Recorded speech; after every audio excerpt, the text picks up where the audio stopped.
Inspire.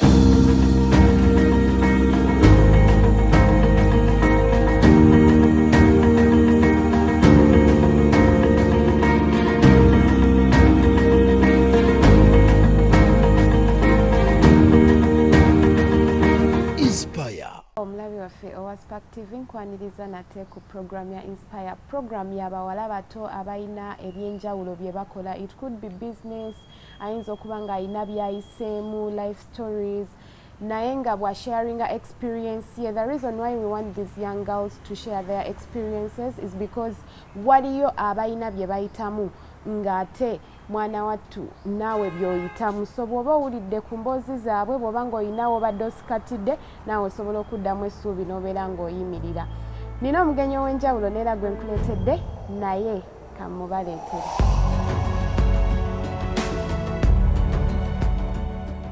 Weewaawo nga bwe nkutegeezeza nti nina omugenyi ow'enjawulo gwe mbaleetedde, naye ng'amanya gange nze Shira Nakayemba. Program ya Inspire tubeerayo buli lwa Sunday saa 12 n'ekitundu ez'akawungeezi, ate bw'ogisibwa osobola ogiraba ku Lwokuna ssaawa 9 ez'olweggulo. Aba Dynasty Lounge be batuukiriza okukolera mu kafo kaabwe akalungi bwe kati, basangibwa wano Kololo along Wampewo Avenue.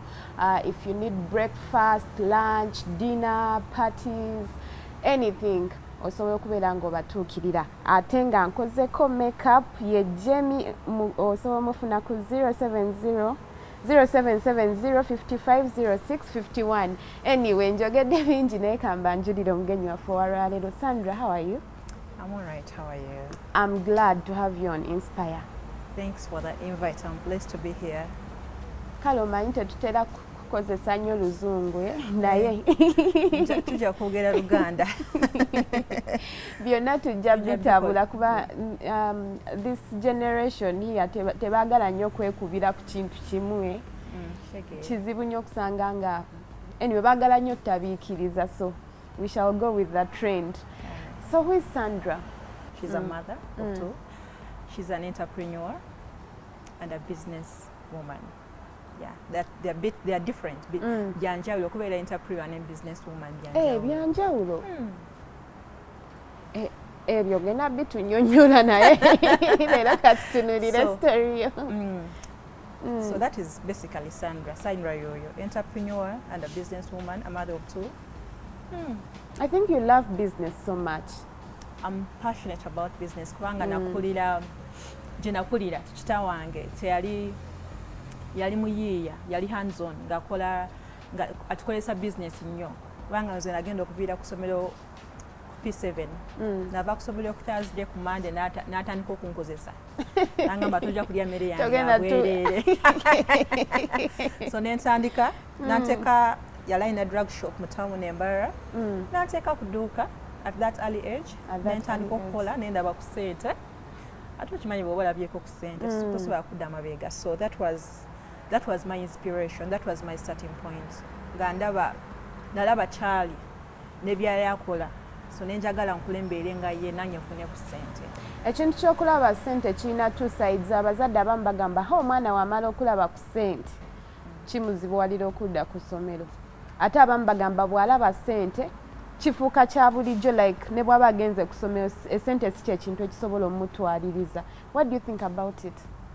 Oli mutuufu, nekisinziira ku muntu bamumentorinze batya. Nze bwe nalaba ku ssente, my father he's a strict man. Yali so strict in that bwe nva ku dduuka ngenda waka, bwe nva ku waka nzira ku dduuka, and yagezaako okutuwulirira oba okumbulirira the advantages and the disadvantages of money. Okitegeera, money can kill. Nga bw'ogambye money is evil. Waliwo abaana bagenze mu businesses ne balaluka ne batatuuka gye balina okubeera. Naye kati nze nali nkimanyi nina okukola, yankuza nga amanyi I'm working to pay for my fees. Okitegeera, so nakula nga amanyi sente nzikola nziraba, naye nina okukola ki, nina okuddayo ensome. Era yafuba nnyo okulaba nti bwe namala senior 4 definite nenziramu nemukolera, bwe namala senior 6 nenziramu nemukolera. So bwe wamala P7 bwe waddayo ku ssomero in form 1 tewaddamu kugamba ate addamu kundeetaawo kati he kept me at school.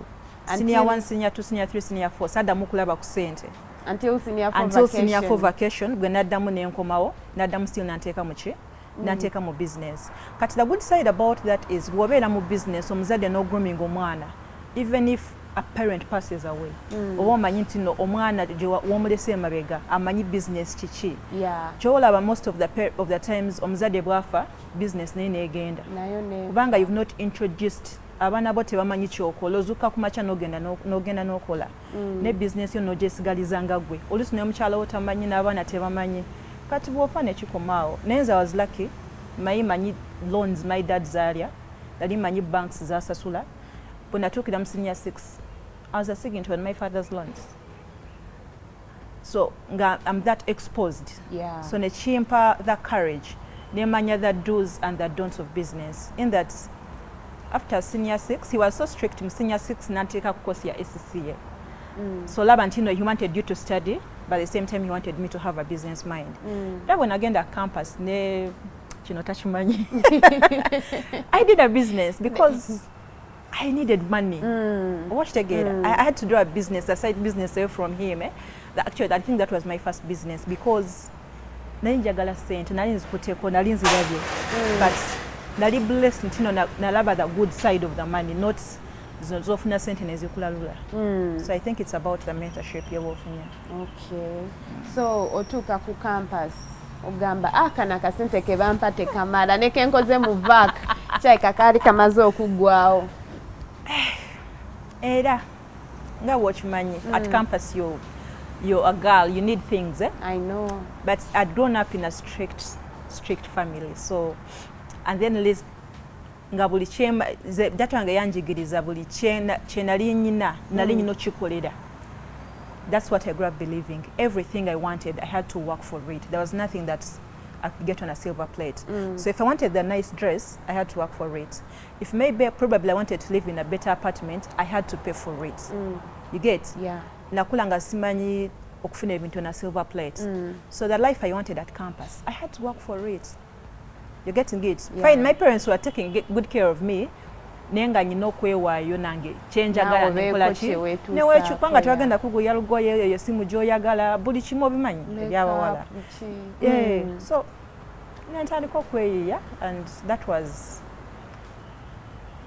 how I got into business, but definitely there oli mwana oli kyali muto zokola zolya you don't know how to invest back in the business. Of course that experience matters kubanga wali abantu abaana abali ku campus nga era nga naawe nga bw'oyogedde waliwo bye beetaaga ng'atandika kino ne kigwa nawulira ng'aweddemu essuubi. I hosted Bridget Yangamba. She failed at 22 businesses before she succeeded in the one she has right now. You don't want to know how many businesses I've done and failed.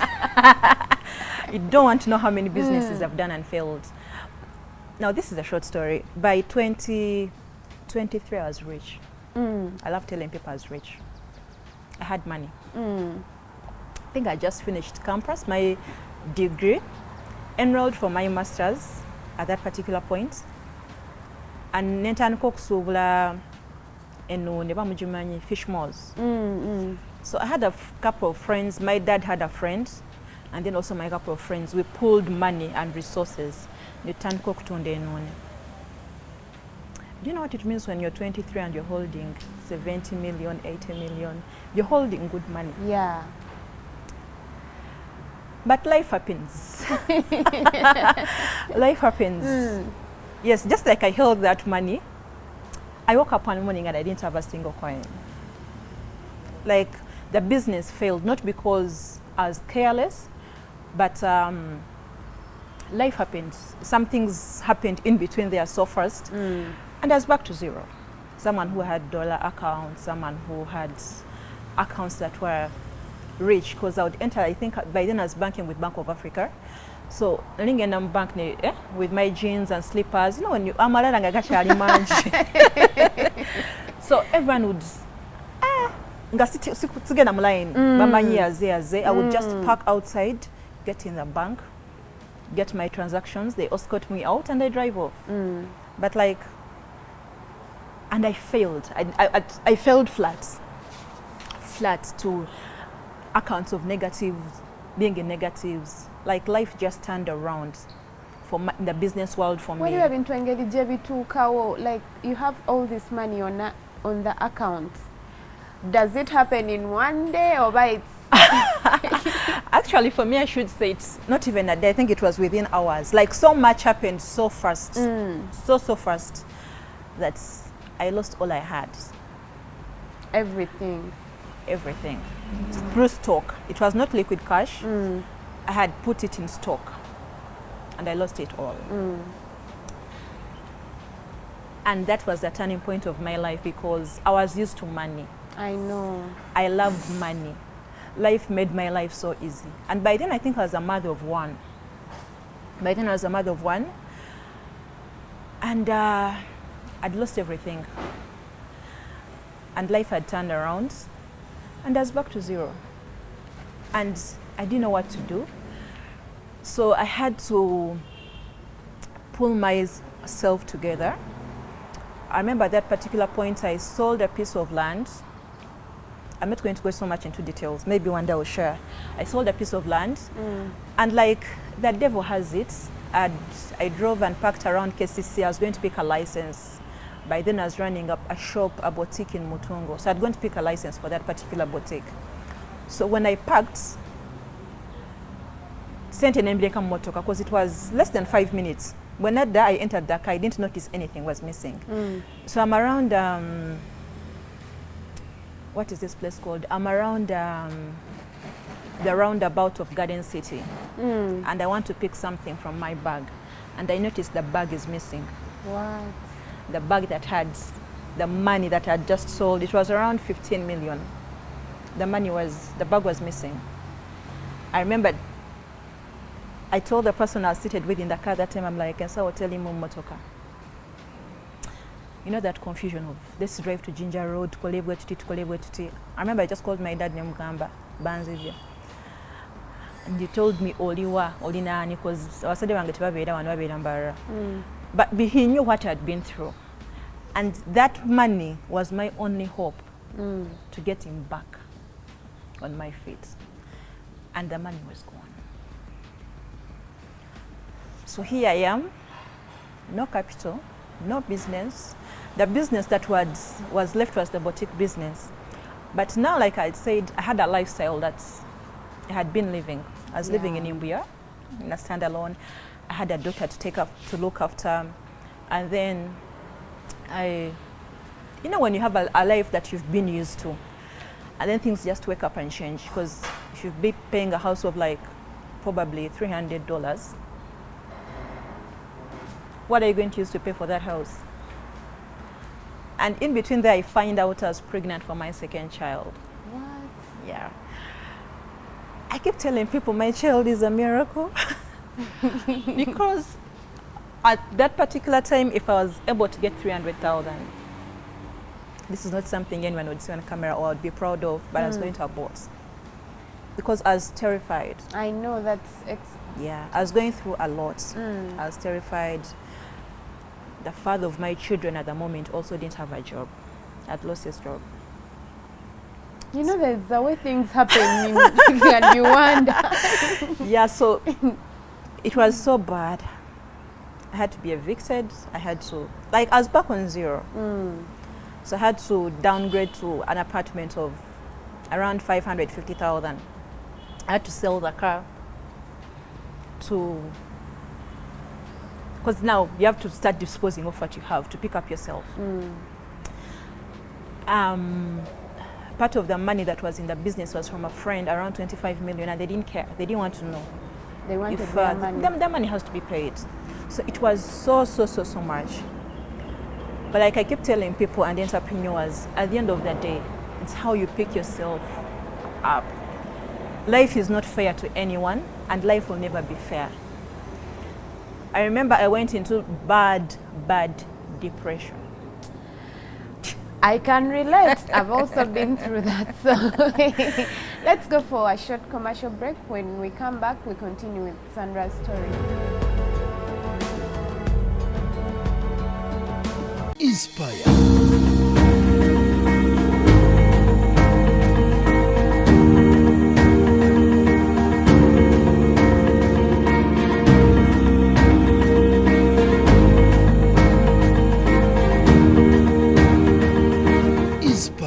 weewaawo omulabi waffe owa Spark TV tukyagenda maaso ne program ya Inspire, program y'abawala bato y'abakyala bato babe abalina bye bayiseemu, because we all go through so many things. Naye bw'obeera okirimu olowooza gwasoose oba gwakirimu wekka, but so many people have gone through all this. That's life.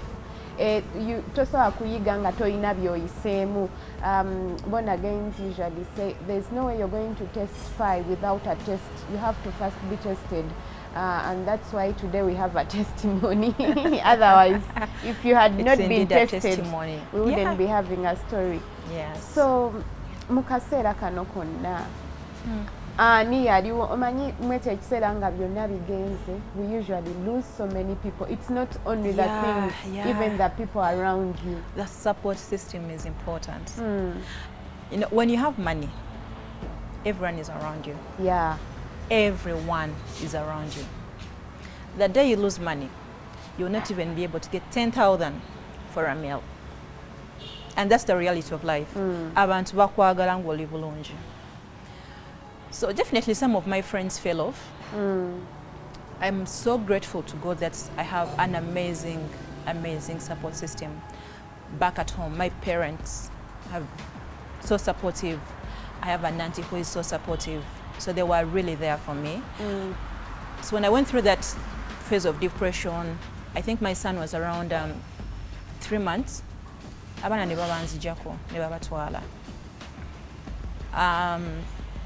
For some reasons, the father of my children had to leave. So at that point, nasigala nzeka n'abaana. Okitegeera. So you're broke, oyina abaana, you have to parents, and unfortunately my son yali so sickly. I have to be in and out of hospital all the time. Nekiseera kyatuuka nga sikyasobola. So kyenakola, my parents ne bansaba abaana. Okimanyi okubeera omuzadde. N'owayo abaana bo, especially nga mutabani wo wa myezi yali agenda kweza emyezi 4. Nemuwaayo ne bamutwala ne muwala wange. Kati nesigala nga nze. But I think that was the gravest mistake I had ever done, because I didn't have anything to look up to. I didn't have anything to motivate me. I went into bad depression, and my parents now this time never got to know that I was dying. I lost weight. I could be in my bed for 4 days, 5 days. Siridde, sinywedde, nyebase. Tolidde tonywedde ate tosiibye. Ate tosiibye. Ate n'enjala tojuulira.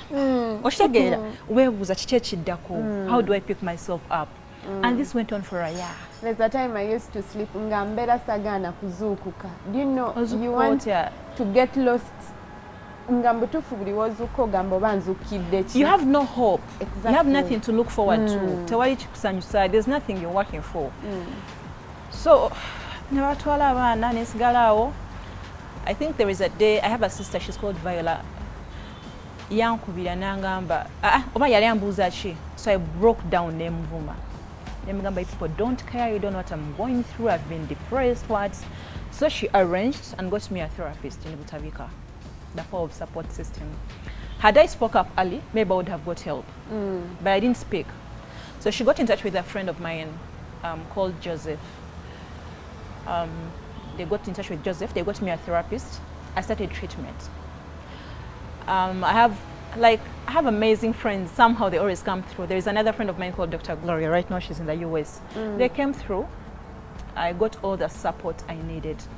I healed myself. I started getting a bit of life back. And I remember the shop was still existing, but I didn't want to know about it because I had drained it. Every little money they make, you're taking it out. You're taking it out. So you say Achitoka, you don't have stock. You can't afford paying the rent.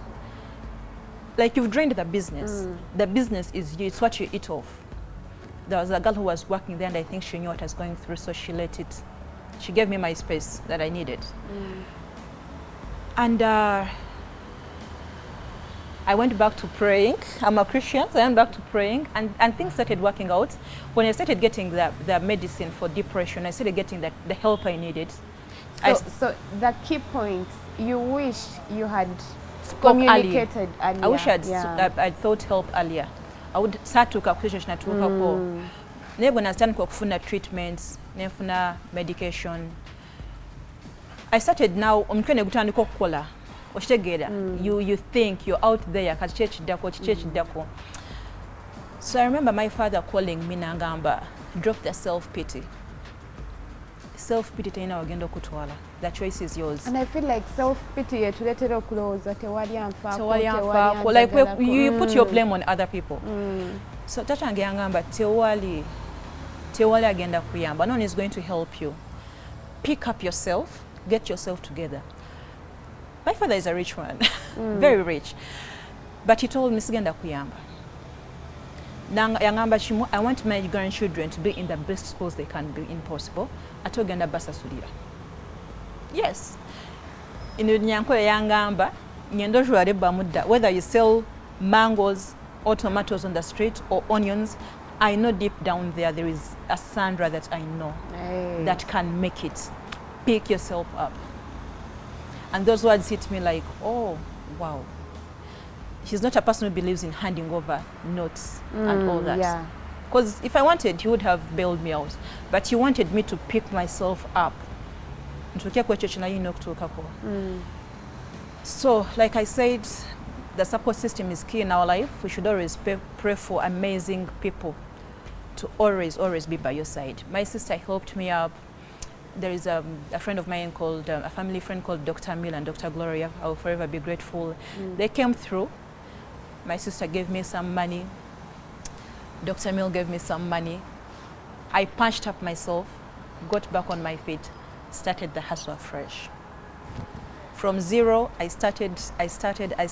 pushed through 4 months down the road I was able to have my children back. What did you start with?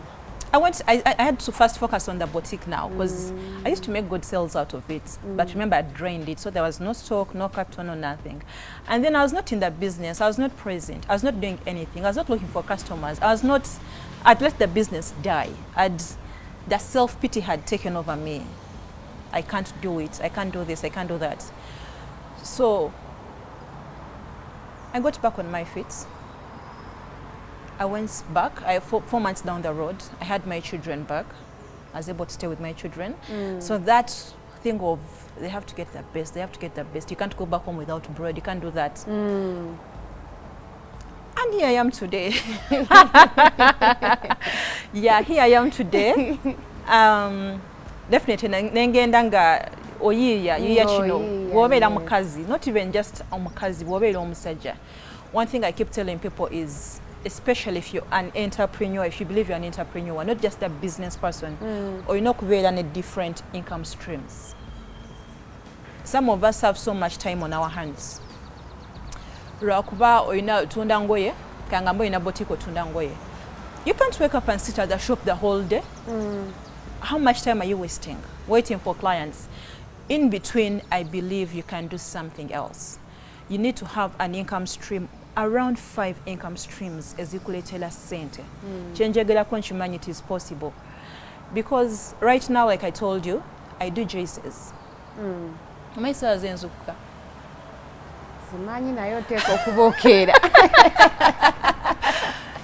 You know kuzukuka by probably depending on the orders we have for the day, for the event. So kumi, you know what you're ready, and you make that choice. You're going to share with us that next week. Naye njagala tusooke tuddeyo business we yatandika picking up. How did you feel? I was excited. I got my life back. I could breathe. The money was not the money I was used to. But first of all, I was happy that I was picking myself up. I was happy that I could afford paying bills. I was in debt. Because remember all that time I spent without working. At times you have to pay rent. You have I've been to utilities. Bills are always going to be a constant. Over innocent batozina, bills are constant.